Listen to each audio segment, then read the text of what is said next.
Hello po. Bago po natin umpisahan yung ating usapan, sa aking mga subscriber na 34 subscriber, paki-share nyo po ito para malaman po ng ating mga nanunungkulan sa gobyerno, na lalo na po yung mga gumagawa ng corruption. Yung akala nila yung corruption hindi kasalanan, di po ba? Akala ng iba ganun lang yung corruption na ordinary lang, na hindi kasalanan sa Diyos, di po ba?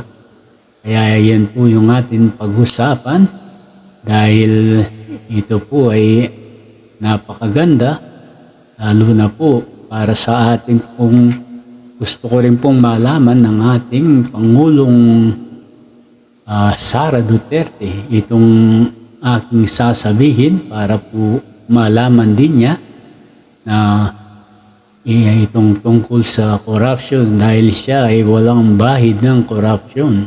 Pero bago po tayo mag-umpisa, isa munang panalangin para sa ating dakilang lumikha at sa ating Panginoon Diyos at sa kanyang anak na ang ating Panginoong Jesucristo. Ito po.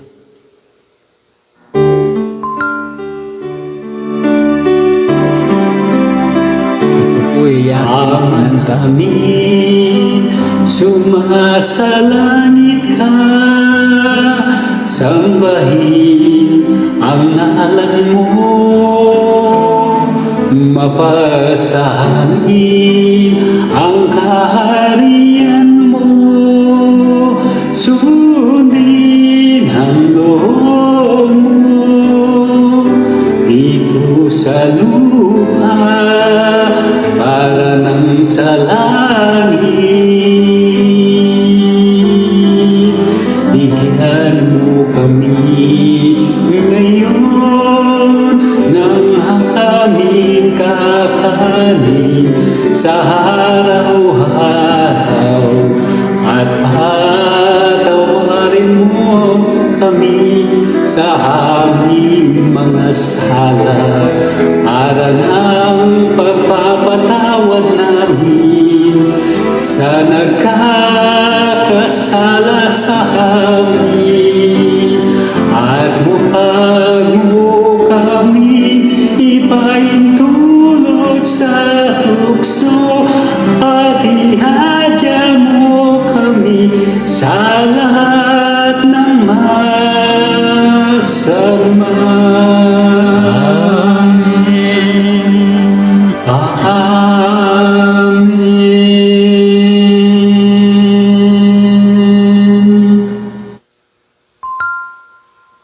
Ngayon po, simulan na natin yung, dahil ngayon po uso po yung corruption, na hindi man sila natatakot gumawa ng corruption yung nasa gobyerno po, di po ba? Bakit po kaya, di ba, ang taas na po ng sahod ng mga nanunungkulan dito sa ating gobyerno? Bakit hindi pa po sila makontento sa kanilang sahod na ang tataas, di po ba? Samantalang yung ordinaryong Pilipino, kung minsan nakikipagtrabaho, lalo na yung baguhan na walang pinag-aralan, kung minsan 150 a day lang po, 200, 300, 500. Yung iba, yung medyo may experience na, minsan sumasahod ng 800, 1,000, ganun. Di po ba? A day po yun. Bakit po itong ating mga nakaupo sa gobyerno, kagaya po sa Kongreso, unahin ko po yung Kongreso dahil ang dami pong balitang corruption dyan. Tsaka po sa Senado, kung minsan kasama na rin yung Pangulo. Pero hindi po si Pangulong Sara Duterte dahil ito po ay malinis magtrabaho po ito. Kaya sinasabi ko, ito pong kagaya po nitong tao, ang halimbawa yung isang tao po, di po ba ang tao may kamatayan? Sa hayaw natin sa gusto, ang tao mamamatay. Di po ba? Yan po ay kapag po yan ay namatay, katawan lang po yung patay. Pero yung kanyang kaluluwa o espiritu ay buhay po yan. Once na namatay po ang isang tao, yan po ay ihiwalay sa kanyang patay na katawan. Pagkatapos, yan po ay aakit sa langit. Yung patay na katawan po niya ay babalik po sa lupa. Di po ba? Pagkatapos, yung kanyang kaluluwa na binigay ng Diyos, na galing sa Diyos, yan po ay haakit sa langit at haharap po sa hukuman ng Diyos. Kapag po hindi ka pumasa doon, babagsak ka po sa lake of fire. Kaya po itong mga taong ito, nagtataka ako kung bakit hindi po sila natatakot na gumawa ng pagnanakaw sa pera ng gobyerno. Nilulustay ang pera ng gobyerno na galing sa mga tax na binabayad ng tao at saka ng mga businessman. Di po ba? Hindi po ba yan kasalanan? Yung gamitin mo yung hindi mo pera, samantalang ang gobyerno binabayaran ka na napakalaking bayad ang binibigay sa iyo, yung pasahod. Kagaya po sa mga Senado at sa Kongreso, more than 300,000 yata a month. Di po ba? Isipin mo yun, more than 300,000 a month. Samantalang yung mga atin mga professional, yung mga titulado, kung minsan 60,000 a month lang yan. 80,000 kung magaling ka na. Diba? Sila sumasahod ng more than 300,000 pero hindi pa po sila nakokontento. Di po ba? Samantalang kapag po ang tao ay kagaya yung mga nasa Kongreso, Senado, ang Pangulo, di po ba? At saka yung pababa hanggang sa barangay kagawad, sa SK, di po ba? Ang tao po mamamatay dahil may kamatayan po yan, hindi po siya immortal. Yung pong nanakawin ninyo sa gobyerno, yung pera ng taong bayan, ano pong gagawin nyo dyan? Di po ba? Samantalang binabayaran kayo, pinapasahod kayo ng gobyerno, pagkatapos nagagawa nyo pang magnakaw sa pera ng taong bayan. Di po ba? Yan po ay malaking kasalanan sa Diyos. At saka po ang alam nyo, sa Romans chapter 6 verse 23, ang pong wages of sin is death. Ang kabayaran po ng kasalanan ay kamatayan. Di po ba? Kapag ikaw ay gumagawa ng corruption o pagnanakaw sa gobyerno, alam niyo po ba yung isang tao dyan na sikat dito sa Pilipinas, di po ba? Ang ating pong Diyos ay pumapatay at bumubuhay. Siya po ay sumusugat at nagpapagaling. Yan po ay mababasa ninyo sa Bible, yung banal na aklat. Hanapin ko po yung verse na para po at least may kaalaman kayo. Ito po, yung nasa Deuteronomy chapter 32 verse 39. Babasahin ko po sa inyo, no? Tingnan ninyo ngayon na ako sa makatwid bagay ako nga at walang Diyos sa akin. ako'y pumapatay. Yan po ako'y pumapatay. Yan po ang ating Diyos. At ako'y bumubuhay. Ako ang sumusugat at ako ang nagpapagaling. At walang makakaligtas sa aking kamay. Di po ba? Yung pong isang alam niyo na, yung isang kilalang artista, nagkasakit, di po ba? Pagkatapos, wala man pong gamot na pwedeng magpagaling sa kanyang sakit. Di po ba? Sigurado alam niyo yun, no? Kaya po kapag binigyan ka ng sakit ng ating Panginoon Diyos, dahil sa iyong ginagawang corruption o pagnanakaw sa pera ng gobyerno, iyan po ang mangyayari sa iyo na ubusin mo na yung ninakaw mong pera sa gobyerno, hindi ka pa rin po gagaling at ang pamilya mo hindi ka man lang matutulungan yan. Dahil po, yan po ang gawain ng ating Panginoon Diyos. Pahihirapan ka. Hindi ka kagad mamamatay, pahihirapan ka sa sakit. Kaya po, gusto niyo po ba yung mangyari sa inyo? Yung mga gumagawa ng corruption sa gobyerno? Di po ba? Dapat po magbago kayo. Tumulong kayo sa mga mahihirap. Utos po ng Diyos yan. Tumulong kayo sa mga mahihirap. Kayong mayayaman na nasa gobyerno. O kahit na hindi kayo sa gobyerno, private kayo, utos po ng ating Panginoon Diyos yan na tumulong sa mga mahihirap. Yan po, kapag ginawa nyo yan, nakarecord po yan sa Book of Life in Heaven. Lahat po ng ating gagawin ay nakarecord po yan sa Book of Life in Heaven. Kaya po, bakit po gumagalaw ang ating katawan? Dahil po sa Espiritong binigay ng ating Panginoon Diyos. Kapag wala na po yung Espiritong yan, hindi na po gagalaw yung ating katawan, patay na po.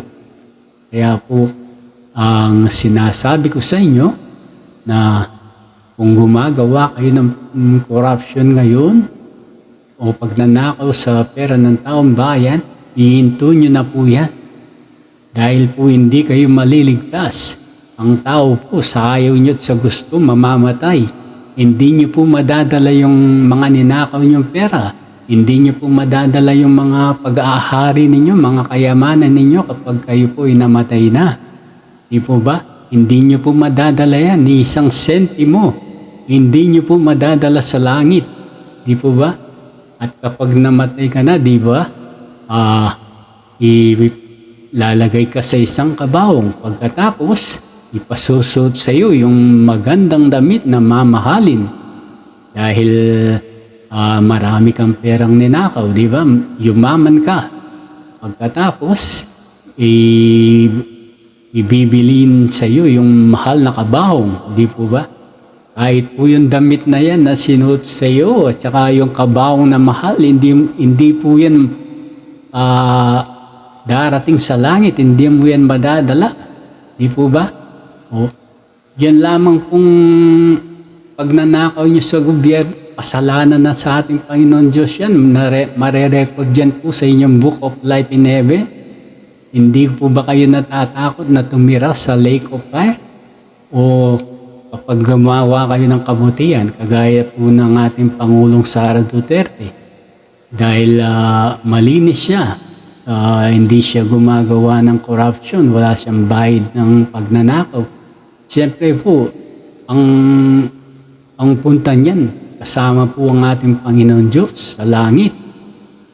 Pero yung pong mga magnanakaw na buwaya sa gobyerno, sigurado po, kapag hindi kayo nagbago, nagsisi at gumawa ng kabutihan at ihinto na yung paggawa ng kasalanan, hindi po kayo makakapunta sa langit na kasama ng Diyos, kundi sa Lake of Fire. Sa Lake of Fire po kayo mapupunta dahil ang tao po may kamatayan. Bakit po ninyo gagawin na magnakaw? Magpapasarap buhay kayo dito sa lupa. Pagdating sa kamatayan ninyo, mapupunta kayo sa Lake of Fire. magiging baligtad ang inyong buhay. Kagaya po ni Lazarus. Isa pong patutuwi yan sa banal na aklat sa Holy Bible. Di po ba? Babasahin ko po yan sa inyo para po malaman ninyo yung tungkol kay sa isang mayaman at si Lazarus. Pero babasahin ko muna po sa inyo yung sa Revelation para po at least Revelation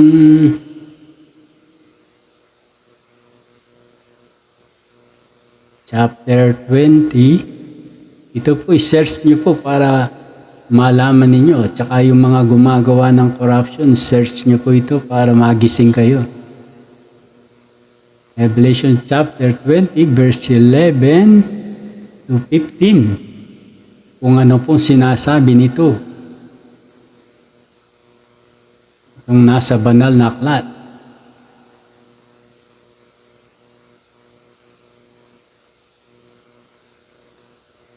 Ito po, no, babasahin ko sa inyo para at least malaman ninyo.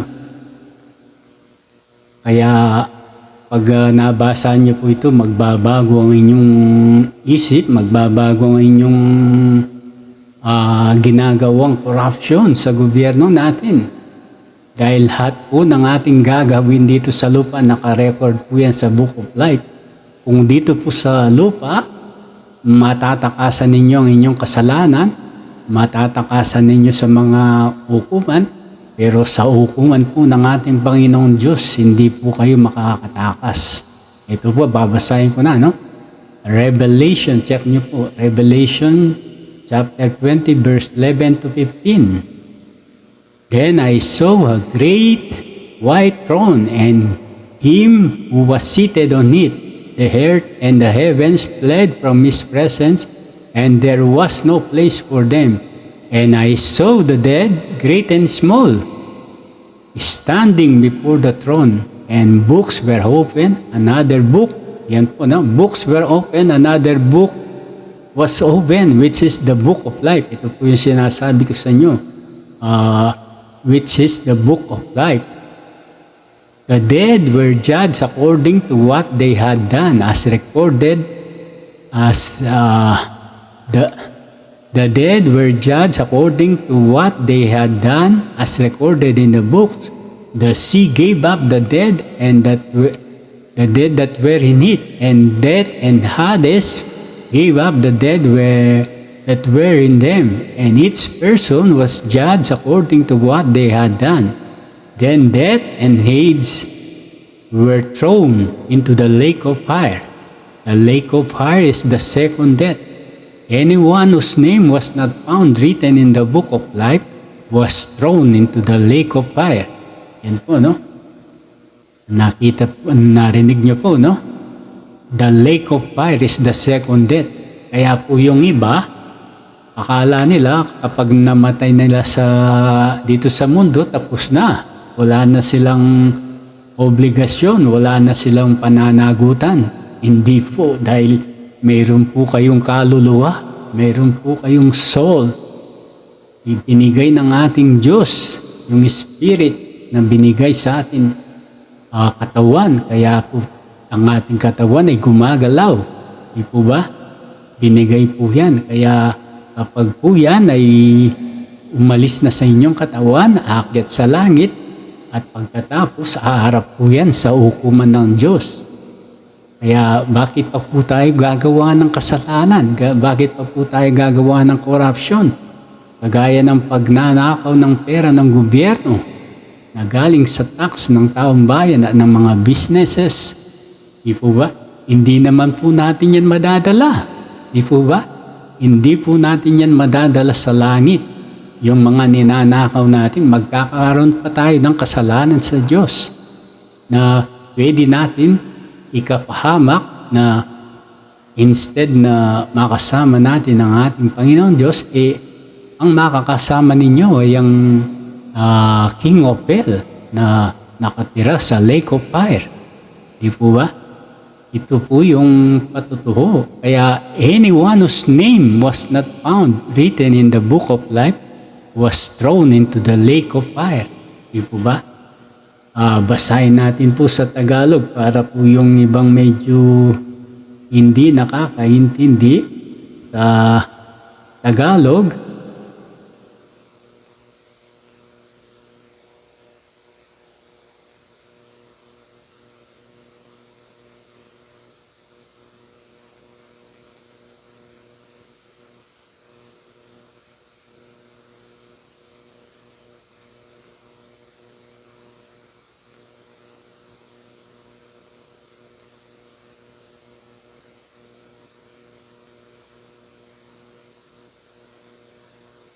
Hintayin po natin sandali. Kaya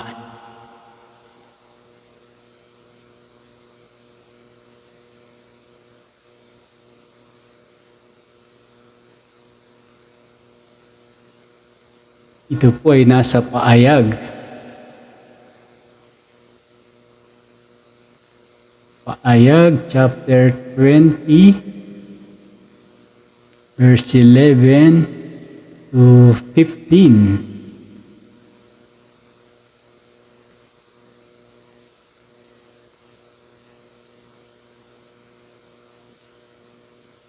Ito po, basahin natin para at least malaman ninyo sa Tagalog version yung kung medyo nahihirapan sa English.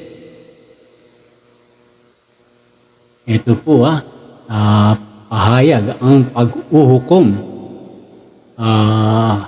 Kung hindi man po kayo naniniwala sa Bible o sa banal na aklat,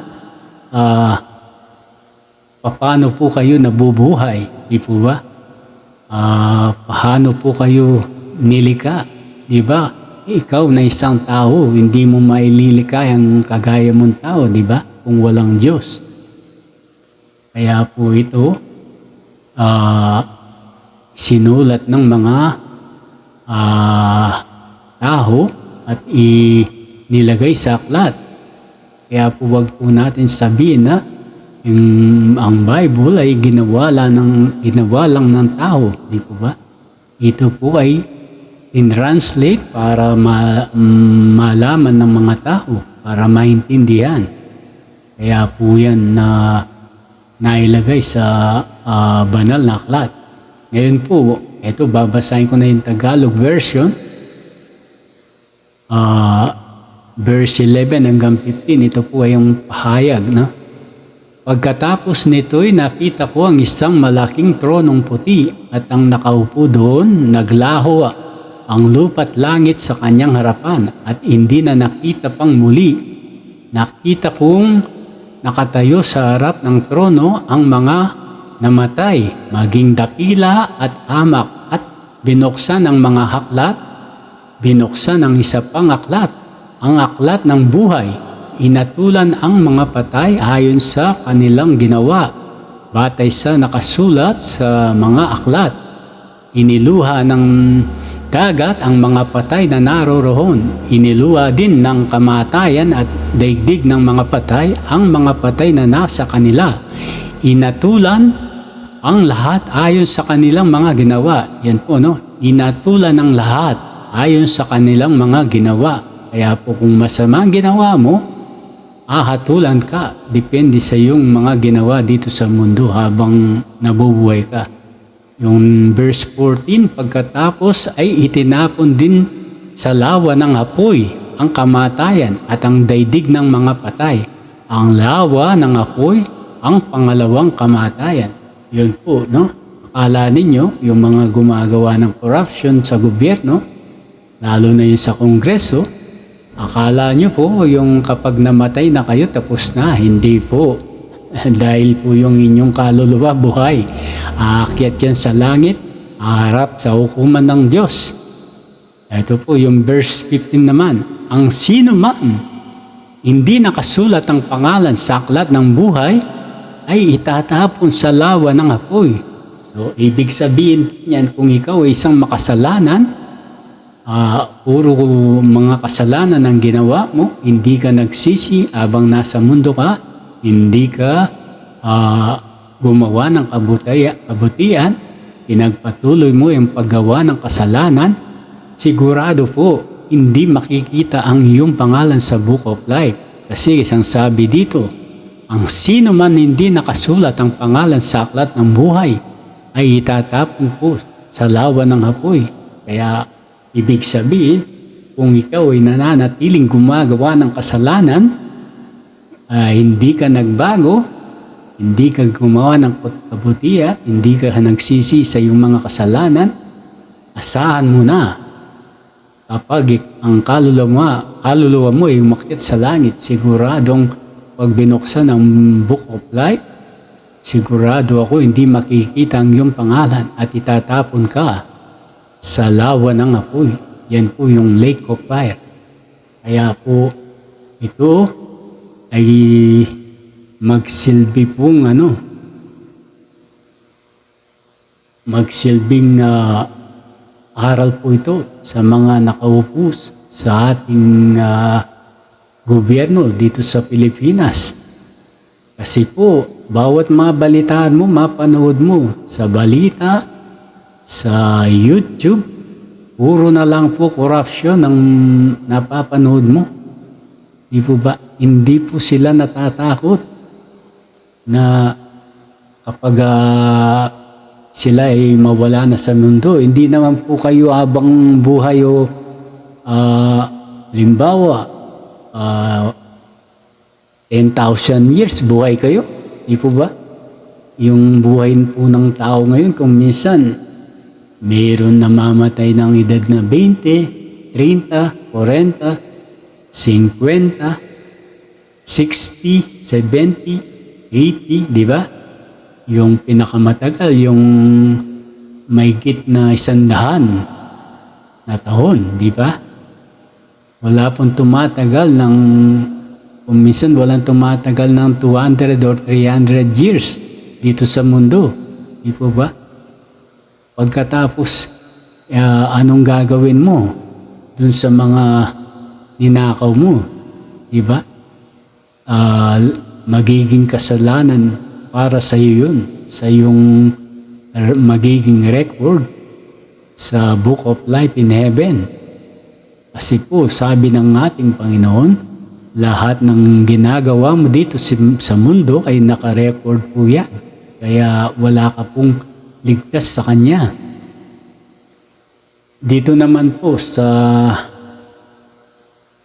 1 Timothy, basahin po natin yung sa 1 Timothy.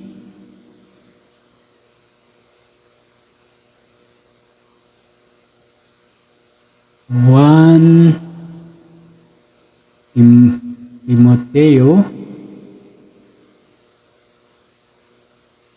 chapter 6 verse 6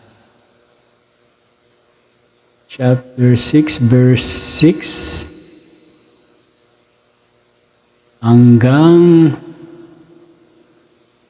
19. Yan. Babasahin ko po sa inyo, no? Yung kanyang Tagalog.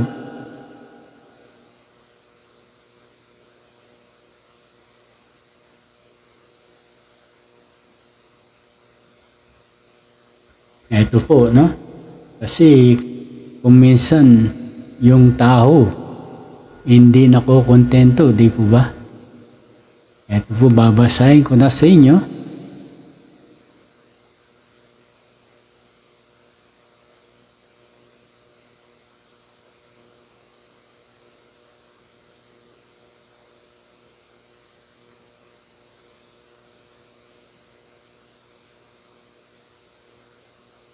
Kung sa bagay, daig pa ng taong namumuhay ng banal at kontento na sa kalagayan, ang mayaman, ang totoo, wala tayong dinala sa mundong ito at wala rin tayong madadala pag alis dito. Di po ba? Ang totoo, wala tayong dinala. Diba isinilang tayo, nahubad, walang dala, di po ba? Dito sa mundo, isinilang tayo ng hubad, walang dala. Kaya ang sabi dito, ang totoo, wala tayong dinala sa mundong ito at wala rin tayong madadala pag alis dito. Yun po. Kaya po kapag ikaw na isang korap, kapag namatay ka na, hindi mo madadala yung mga ninakaw mo maraming pera. Hindi mo na madadala yung mga paghahari mo, yung kayamanan mo. Ang makikinabang lang yan ay ang iyong pamilya. Pagkatapos ang iyong pamilya, hindi ka naman matutulungan pagdating sa langit na halimbawa, nasa hukuman ka na ng ating Panginoon Diyos.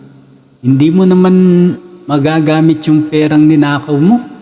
Kahit yung pamilya mo, hindi naman mapapadala yan sa langit para i-bribe yung ating Panginoon Diyos. Hindi po pwede yun. Di po ba? Kaya yung ating pamilya, hindi rin po tayo matutulungan. Ikaw na sarili mo ang makakatulong sa iyo sa pagligtas sa iyong sarili. Di po ba? Dapat abang nasa mundo ka, magsisi ka na. Huwag ka nang gumawa ng kasalanan. Huwag ka nang gumawa ng corruption. Ang mas maganda, tumulong ka sa mga mahihirap. Pagkatapos, gumawa ka ng kabutihan, huwag ka nang gagawa ng kasalanan para ikaw ay makaligtas sa lake of fire. Mahirap pong mamuhay sa lake of fire. Tandaan po natin. Mahirap po. Mamaya babasahin ko sa inyo yung buhay ni Lazarus dito sa Bible. Ito po isang patutuho na kagaya dito sa lupa. Namuhay ka ng sarap na galing sa nakaw. Namuhay ka ng talagang bawat kainin mo masasarap, di ba? Pero ang kabaliktaran yan pag nandun ka na sa hukuman ng Diyos. Mag-iiba ang iyong buhay. Kaya po itong sinasabi dito sa Timoteo. 1 Timoteo chapter 6 verse 6 hanggang 19 na isinilang ka ng walang dala, aalis ka ng walang madadala. Diba? Kaya tuloy po natin. Kaya ang totoo, wala tayong dinala sa mundong ito at wala rin tayong madadala pag-aalis dito. Kaya kung mayroon na tayong pagkain at pananamit, dapat na tayong makontento. Ito po yung sinasabing, halimbawa, yung sahod mo, ang taas na, di ba? Yung sahod mo sa gobyerno. Kung ikaw na nanunungkulan na, halimbawa, isang pangulo, isang senador, isang congressman, o hanggang pababa sa mga SK, binabayaran ka ng tama ng gobyerno. Pagkatapos, gagawa ka pa ng pagnanakaw. Kasalanan na yun, di po ba? Dapat ka nang makontento doon sa sahod mo. Ituloy po natin. Kaya kung mayroon na tayong pagkain at pananamit, dapat na tayong makontento. Ang mga taong naghahangad yumaman ay nahuhulog sa tukso. Ito po, tama-tama po ito, di ba? Ang mga taong naghahangad yumaman ay nahuhulog sa tukso sa isang bitag ng mapanira at walang kabuluhang mga hangarin na nagdadala sa kanila sa kapamakan, sapagkat ang pag-ibig sa salapi ay siyang ugat ng lahat ng kasamahan. Yan po, pakatandaan po natin, ang ugat, sapagkat sa isang bitag na mapanira at walang kabuluhang mga hangarin na nagdadala sa kanila sa kapamakan, sapagkat ang pag-ibig sa salapi ang siyang ugat ng lahat ng kasamahan. Yan po. Ang pag-ibig sa salapi ang siyang ugat ng lahat ng kasamahan. Ang sobrang paghahangad ng salapi ang nagtulak sa iba na tumalikod sa pananampalataya at nagdulot ng maraming pag-iinagpis sa buhay nila. Diba? Tama po, no? Kapag ikaw ay naghangad ng maraming pera, pagkatapos ang paghangad na yan ay ginawa mo sa pagnanakaw sa pera ng bayan, ay kagaya ng corruption, yan po ang magiging kapalaran mo. Ang sobrang paghahangad ng salapi ang nagtulak sa iba na tumalikod sa pananampalataya at nagdulot ng maraming pag-iinagpis sa buhay nila. Kaya po ito, totoo, di ba? Kapag marami ka ng pera, nakakalimutan mo na ang Panginoon Diyos. Nakakalimutan mo nang gumawa ng mabuti. Puro kasamahan na lang yung iyong ginagawa. Di ba? Yan po'y nare-record lahat sa Book of Life in Heaven. Tuloy po natin. Ngunit ikaw bilang lingkod ng Diyos, iwasan mo ang mga bagay na yan. Sikapin mong mamuhay ng matuwid, banal, may matibay na pananampalataya, mapagmahal, mapagtihis at mabait sa kapwa. Yan po ay nakita ko sa ating Pangulong Sara Duterte. No? Siya po ay namumuhay ng matuwid, may takot po sa Diyos. Si Pangulong Sara Duterte, may takot po siya sa Diyos.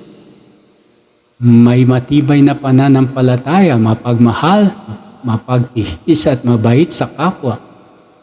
Ipaglaban mong mabuti ang pananampalataya, panghawakan mong mabuti ang buhay na walang hanggan. Dahil tinawag ka ng Diyos para sa buhay na ito nang ipaayag mo ang pananampalataya mo sa harap ng maraming saksi sa presensya ng Diyos na nagbibigay buhay sa lahat at sa presensya ni Kristo Jesus na nagpatotoo sa harap ni Poncio Pilato. Inutusan kitang sundin mong mabuti ang mga inihutos sa iyo para walang masabi laban sa iyo. Gawin mo ito hanggang sa pagdating ng ating Panginoong Jesucristo. Sa takdang panahon, ihahayag siya ng dakila at makapangyarihang Diyos, ang hari ng mga hari at Panginoon ng mga Panginoon. Siya lang ang walang kamatayan at nananahan sa di malapit-lapitang liwanag. Hindi siya nakita o maaaring makita ni numan. Sa Kanya ang karangalan at walang hanggang kapangyarihan. Amen. Sabihin mo sa mga mayayaman, ito po, para sa mga mayayaman, kung ano po ang inyong tungkulin para kayo ay kapag wala na kayo dito sa lupa, kung ito isa sa mga inyong ginagawa at hindi kayo gumagawa ng kasalanan, siguradong makakasama nyo ang ating Panginoon Diyos sa langit. Ito po para sa mga mayayaman. No?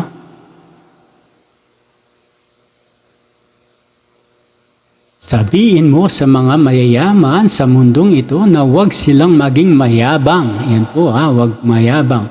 O umasa sa kayamanan nilang madaling mawala. Yan po. Kayamanan na madaling mawala. Diba? Totoo po lahat, no? Sa alip, umasa sila sa Diyos na nagkakaloob sa atin ng lahat ng bagay na ikasisya natin. Turuan mo silang gumawa ng mabuti. Yan po. Sinasabi ng ating Panginoon Diyos, turuan mo silang gumawa ng mabuti, maging mayaman sa mabubuting gawa at mapagbigay at matulungin sa kapwa. Sa ganon, makakapag-ipon sila ng kayamanan sa langit na hindi mawawala at matatamo nila ang tunay na buhay. Yan po ay nakita ko sa ating Pangulong Sara Duterte. Hindi ko po yan nakita sa mga korap na congressman, korap na senador, korap na presidente. Hindi ko po nakita yan yung sinabi dito na nakasulat sa banal na aklat. Di po ba? Siyempre, kapag alam mo nang ganon, ikaw na sarili mo, alam mo kung saan ka mapupunta. kung makakapiling mo ba ang ating Panginoon Diyos o mapupunta ka sa lake of fire. Itatapon ka doon. Di po ba? Yan po ang masakit. No? Kaya dapat yung mga gumagawa ng corruption sa gobyerno, magbago na po kayo dahil hindi nyo naman po yan madadala sa langit, yung mga nanakawin yung pera. Magkakasala pa po kayo sa ating Panginoon Diyos. Tandaan ninyo po, pag kayo'y nanatiling gumagawa ng kasalanan, hindi po kayo mapupunta sa langit na kasama ng Diyos. Kundi itatapon po kayo sa lake of fire. Yan po ay nakasulat sa banal na aklat. Di po ba may nakita na po ba kayong mayaman na namatay pagkatapos nadala niya yung kanyang kayamanan dito sa lupa? Di po ba? Wala.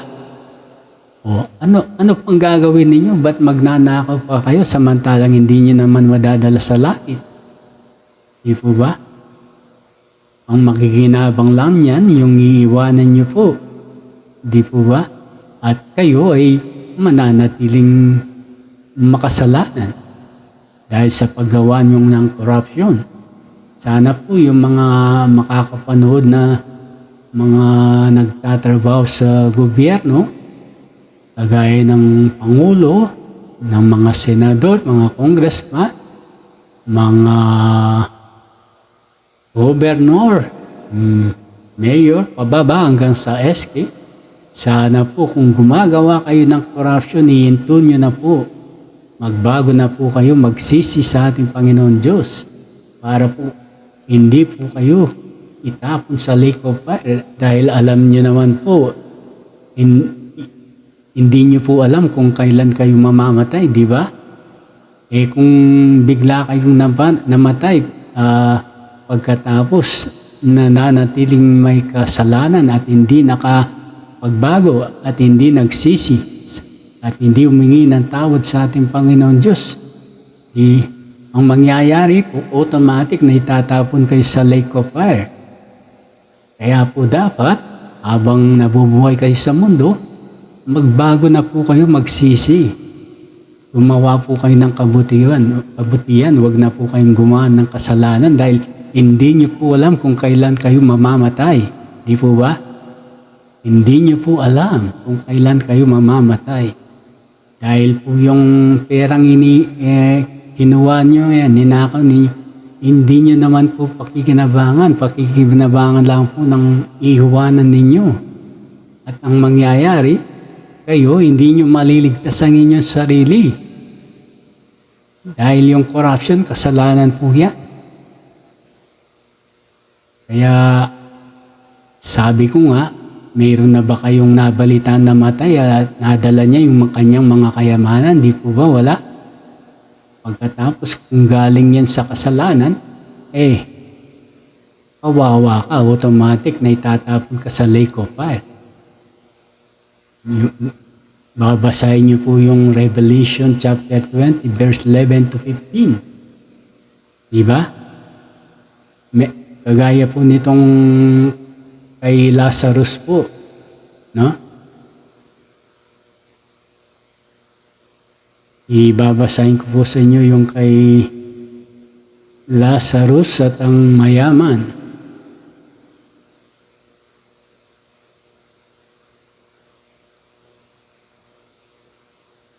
Ito po, yung kay Lazarus at ang mayaman.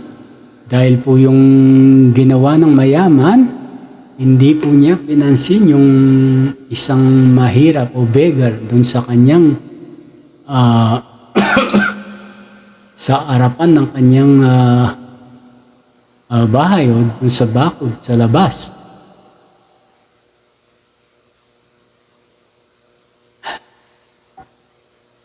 Kaya po si Pangulong Sara Duterte, maganda po yung ginagawa niya. Hindi po siya nagpapatalo sa kasalanan. Siya po ay may takot sa Diyos. Kaya ang kanyang pananaw, ayaw niyang gumawa ng kasalanan, ayaw niyang gumawa ng corruption kasi Ahanhin mo yung pera. Hindi mo naman madadala sa langit. Magkakasala ka pa sa ating Panginoon Diyos, di ba? Ito po babasahin ko yung kay Lazarus. Ang lalaking mayaman at si Lazaro, ito po ay nasa Lucas o Luke chapter 16 verse 19 hanggang 31. Ito po ay nasa Holy Bible o sa banal na aklat. Kaya po kayong mga gumagawa ng corruption, magbasa-basa po kayo paminsan-minsan ng Holy Bible para po magising kayo.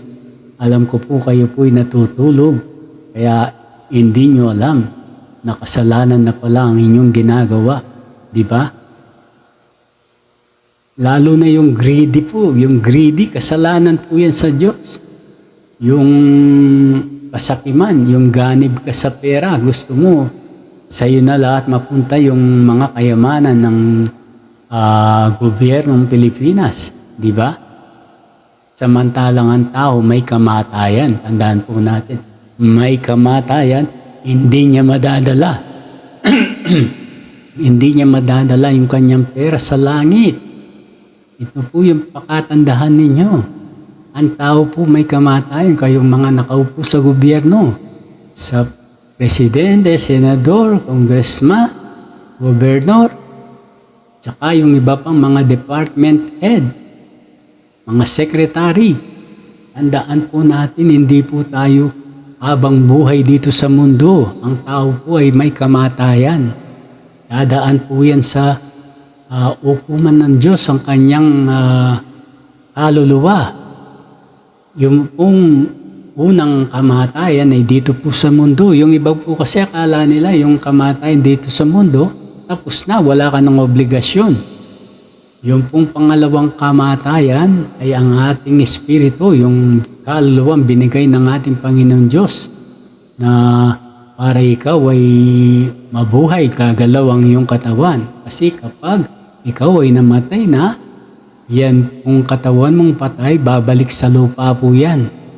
At yung espiritu mo na nagpapagalaw sa iyong katawan, aakyat po yan sa langit, dadaan sa hukuman ng Diyos. Pakatandaan po natin yan. Wala pong taong namatay na nadala yung kanyang kayamanan, paghahari, at maraming pera. Mahihiwan po yan sa mundo. Kaya po pakatandaan po natin. Ito po, basahin ko na po yung sa Lucas chapter 16 verse 19 to 31. Ang lalaking mayaman at si Lazaro. May isang lalaking mayaman, nakadamit siya ng kulay hube at pinong lino. Namumuhay siya sa karangyaan araw-araw. Yan po. Yan po ang buhay ng mga korap sa gobyerno. Namumuhay ng karangyaan araw-araw. Di po ba? Dahil sa kanilang mga ninanakaw na pera ng taong bayan, pera ng mga businessman na nagbabayad ng tax na galing sa pondo ng gobyerno. Di ba? O tuloy po natin. Mayroon doong isang lalaking dukha na ang pangalan ay Lazaro. Siya ay puno ng galis. Inilagay siya sa tarangkahan ng mayaman. Mahigpit niyang inangad na mabusog mula sa mga mumong nahulog mula sa pagkainan ng mayamang lalaki. Ngunit maging ang mga aso na lumalapit ay umiimod ng kanyang mga galis. Nangyari nga na ang lalaking duka ay namatay. Siya ay dinala ng mga hangyel sa piling ni Abraham. Ang lalaking mayaman ay namatay din at inilibing. Sa Hades siya ay naghihirap. Sa paghihirap niya ay itinanaw niya ang kanyang paningin. Nakita niya sa malayo si Abraham at si Lazaro nasa kaniyang piling. Tumawag siya ng malakas, "Amang Abraham, kahabagan mo ako. Suguhin mo si Lazaro upang isawsaw niya ang dulo ng kanyang daliri sa tubig.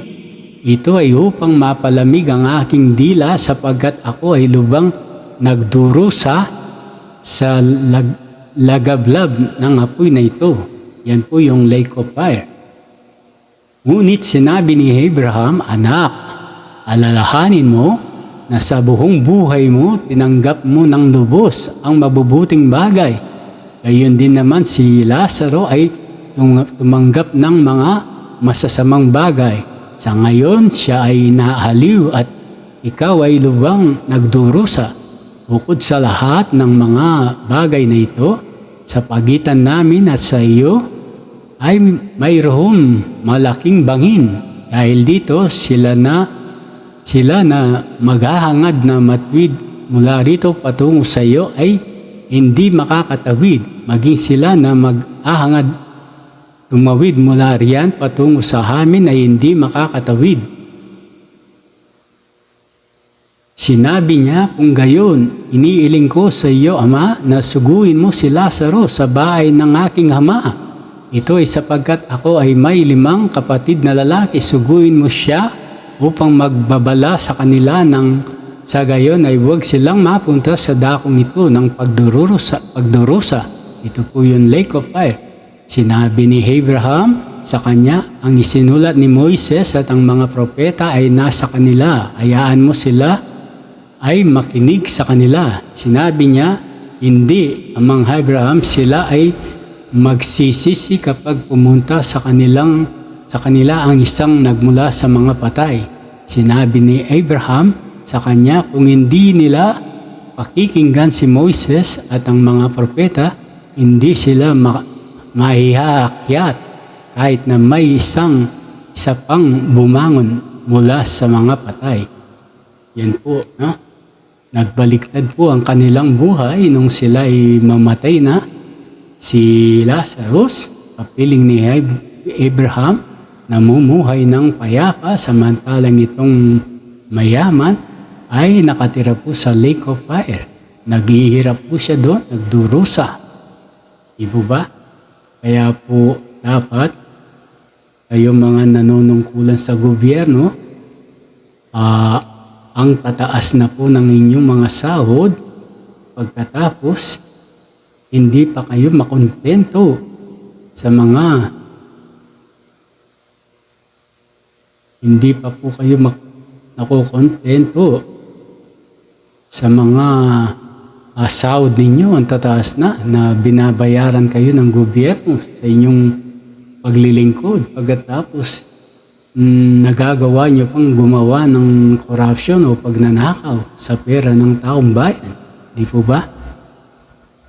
Kaya po dapat, kapag napanood niyo po ito, kayong mga nakaupo sa gobyerno, magbago na po kayo.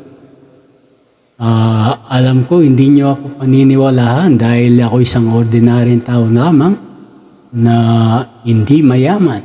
Di po ba? At walang pangalan. Kaya sigurado ako hindi kayo maniniwala. Maniniwala ka lang kayo dun sa mga mayayaman at may pangalan. Di po ba? Pero ako, siguradong hindi niyo po ako paniniwalaan dahil wala po akong power. Di ba? Di ba? Kaya po ito, isa pong paalala ito sa inyo, mga naglilingkod sa gobyerno ng Pilipinas. Gayahin niyo po ang ating Pangulong Sara Duterte na nakokontento na po siya sa kanyang sahod. Hindi na po niya kailangan na gumawa ng corruption o pagnanakaw. Dahil hindi po natin pera yun. Tayo po'y pinapasahod na ng malaki. Tignan niyo po yung ibang mahirap. Ang baba lang po ng sahod nila. Diba? Kayo, sobra-sobra na yung sahod ninyo, lalaki. Dito po,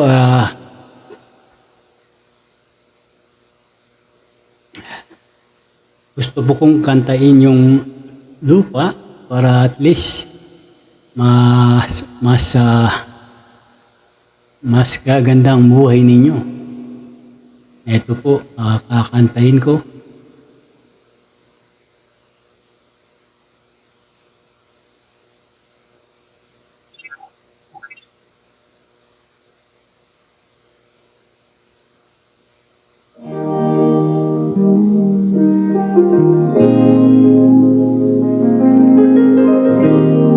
may kaugnayan dun to sa mga pinaliwanag ko.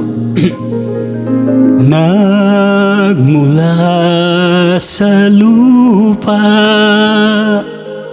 magbabalik na kusa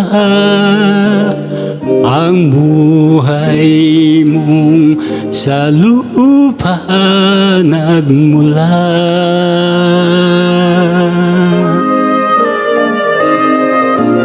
Bago mo linisin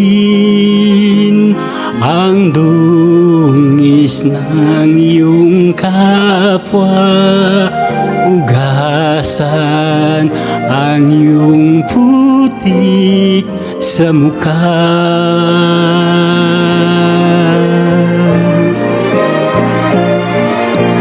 Kung ano ang di mo gusto,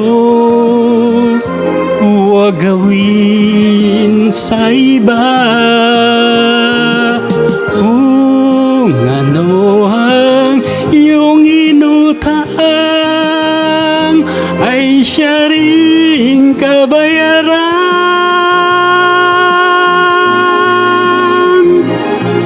Sa mundo ang buhay ay mayroong hangganan, dahil tayo ay lupa lamang.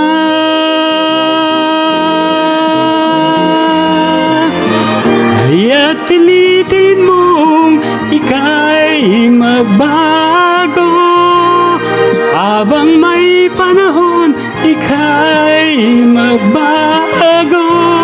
Pagmamahal sa kapwa ay isipin mo.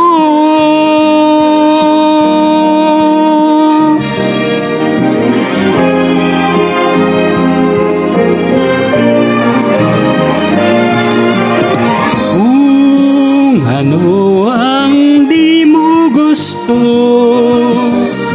huwag gawin sa iba. Kung ano ang iyong inutang, ay siya rin kabayaran.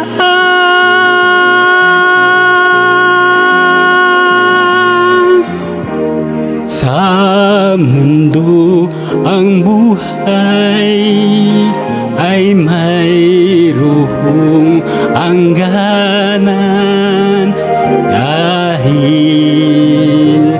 tayo ay lupa lamang.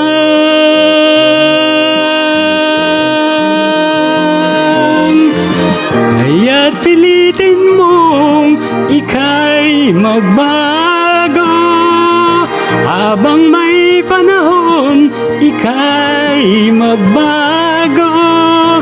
Pagmamahal sa kapwa ay isipin mo.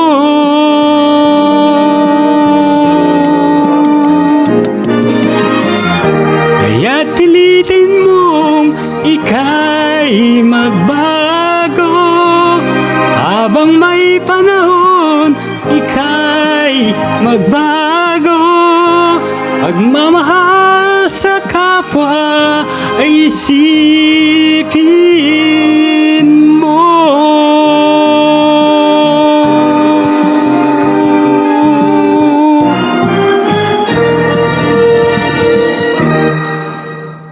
Yan po, no? Hanggang dito na lamang po. Paki-share po sa mga tao, yung 31 subscriber ko po, paki-share nyo na ito para mahahabol po sa mga nanunungkulan sa gobyerno. Maraming salamat po. Paki-share nyo po itong ating video para po malaman ng lahat at para po magising yung mga natutulog na nanunungkulan sa ating gobyerno po. Para po sila'y magising.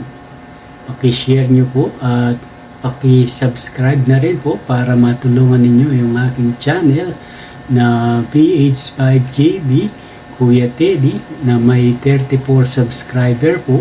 Sana po matulungan niyo po ako sa pamamagitan ng pag-subscribe niyo sa aking channel. Maraming salamat po. God bless po sa inyong lahat. In Jesus' name. Amen.